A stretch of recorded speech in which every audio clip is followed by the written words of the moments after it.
হ্যাঁ, সুত কুলে জন্ম বলে তাকে সুত গোস্বামী বলেই ডাকা হয়। পিছন থেকে হাত তুলে বললেন, গুরুদেব আপনার কৃপায়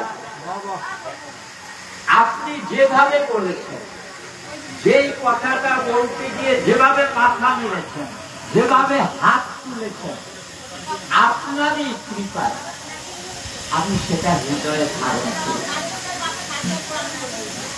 তাইলে আরেকটা ভাগবত তৈরি, কে সুখদেব, তার শিষ্য সুত গোস্বামী। এই সুত গোস্বামী দ্বিতীয় ভাগবত প্রবক্তা। ইনি কোথায় এটা প্রচার করলেন? নৈমিষারণ্যে।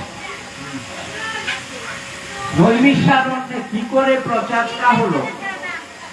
সেখানে কর্মকাণ্ডীয় ব্রাহ্মণ, অর্থাৎ মাত্র কর্মকাণ্ডীয় ব্রাহ্মণ, এই যে জগতে ব্রাহ্মণ গুলা শ্রাদ্ধ, দুর্গা পূজা, কালী পূজা, বিবাহ, অন্নপ্রাশন করেন, এদের বলা হয় কর্মকাণ্ডীয় ব্রাহ্মণ বা মাত্র ব্রাহ্মণ। এটাও একটা বেদের শাখা। এই কর্মকাণ্ডের নাম ব্রাহ্মণ কাণ্ড। বেদের কর্মকাণ্ড বা একে ব্রাহ্মণ কাণ্ড বলা হয়। এই কর্মকাণ্ড নামটা কেন হলো? এর অর্থটা, এই কর্মকাণ্ডটা ষষ্ঠী প্রযোজক। যে কোনো কর্ম করবে, বিবাহ, শ্রাদ্ধ, অন্নপ্রাশন যাহা কিছু করবে, দান দক্ষিণা যাহা কিছু করবে, তার ফলটা সে নিজে ভোগ করতে চাবে। যেমন একটা কথা প্রচলিত আছে, যা দিব হাতে সেটা যাবে আমার হাতে। মানে এখানে আমি 10 টাকা যদি দান করি, 1 কেজি চাউল যদি আমি দান করি, এটা আমার সঙ্গে স্বর্গে চলে যাবে। সেখানে 100 টাকাটা শোধ, 10 টাকার শোধ হতে 100 টাকা হবে। 1 কেজি চাল শোধ হতে হতে 10 কেজি চাল হবে।